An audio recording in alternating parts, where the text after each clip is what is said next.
So Mike had gone, why? He brought up stats and the 1 for 6 on boot and things like that when it comes to Dylan Gabriel, why people are making a big deal. I do think some of it's a little bit of an overcorrection. I think some of it's a little bit of an overcorrection of last week with Shedeur Sanders. I think some of us, we are looking at our mentions, we are seeing some of it.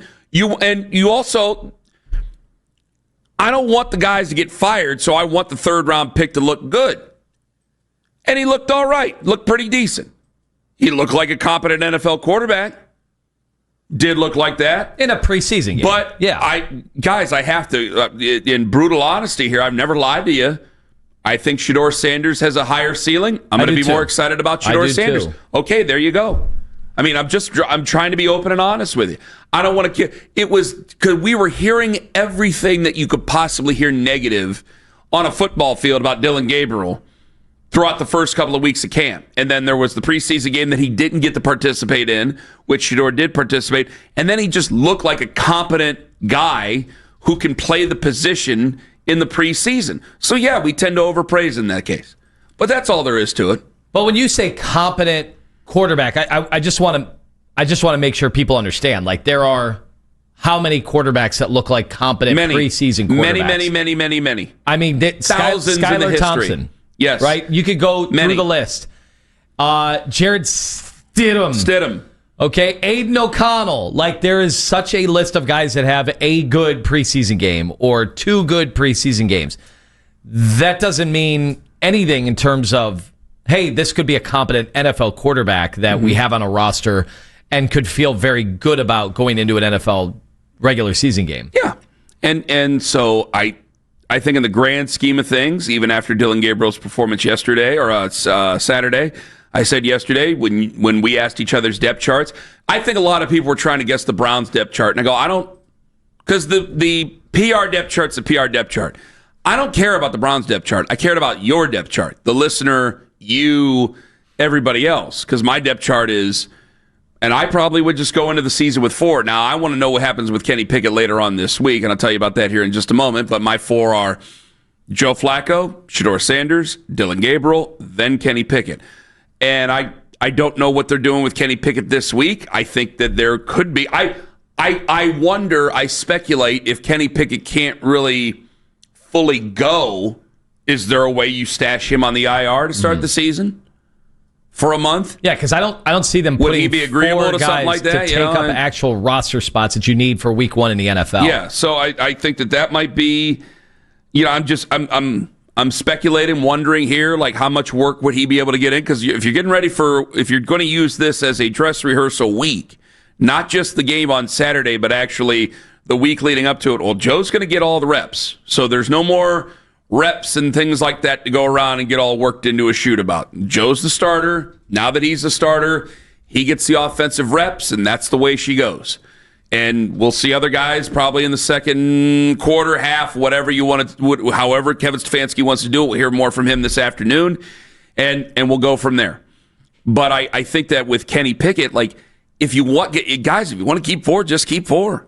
If we don't think this team is going to be that good and you want to see if there's gold in them, their hills, fine. I got all the time. I know Jeff considers the season a colossal failure if Joe's starting the season.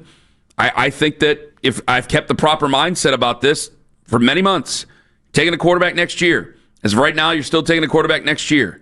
I know it's an easy thing to say is 39 years old, not at 80 years old, because you don't know how many years you have left to see him. But that's the way this is probably going to go.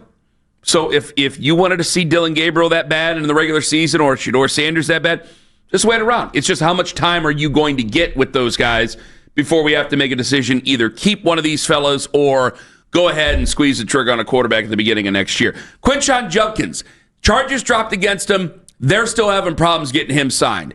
And it seems like the Browns are going to wait maybe for an NFL investigation here, Anthony. Yeah. I mean, the people were wondering the difference between this and the Bond situation. And the Bond situation, man, if you go in depth, there's a lot of, not only in their statement, Mary Kay had a piece about why they feel very comfortable about all of that, and that most likely they have been in touch with the NFL and that there might not be a penalty to begin with for Isaiah Bond. This The Judkins case is a little bit different because the Browns do not, in their dealings with this and looking over all the information that is out there. Remember, the Bond case, too, there's actually a polygraph test, which I thought was very interesting. Not that the Browns administered the polygraph. I don't think you're actually allowed to as an employer. They took the independent, right, but I've never heard the Browns. He can volunteer one. I've never heard that either. I just want to make that abundantly clear. I don't think you're legally allowed to do that. Well, I wondered if this was going to be the standard going forward, that the Browns are going to be asking about polygraphs and trying to obtain,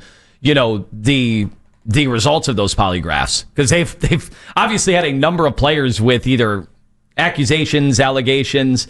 And it feels to me that Isaiah Bond was willing to, here you go. Here is everything I have. This is what I have. Well, can you blame him? It's not like he had teams lining up to sign him. So he wanted a chance in the NFL. Kind of makes sense. Now, Judkins' case is completely different, and obviously he got drafted, and then, these accusations came about. The Browns, according to everything I have seen and what I have read and people I have talked to, they do not deny that an altercation took place with this woman. They do not deny it. And as we know, in the original police report, the police noted that there was bruising. So there was an altercation. I don't think Judkins denies there was an altercation. So I think it's because of that the team just wants the NFL to weigh in on this. And the NFL, just because there are no charges, the NFL, we saw this with Ezekiel Elliott. I mean, they have still suspended players. I think part of it, people will wonder why that is or whatever. Look, Judkins claims self-defense, and I don't know that the NFL likes the optics of, players using their hands, whether it's a fist, whether it's whatever. They don't like that just being a story that is out there, whether or not, they think the player was acting in self-defense or not. They just don't like that. Does the word guaranteed mean anything to you? Yeah. Because my head went. The reason they were sitting out in the first place because one guy was guaranteed in the second round. Everybody else wanted guaranteed money. Isaiah Bond gets signed. He's got a fully guaranteed 3 year. It's only $3 million. A fully guaranteed $3 million contract. Then Quinshon Judkins might be looking at it and go, my value is still my value, where the Browns might be looking at it going, I don't know how long you're going to be suspended.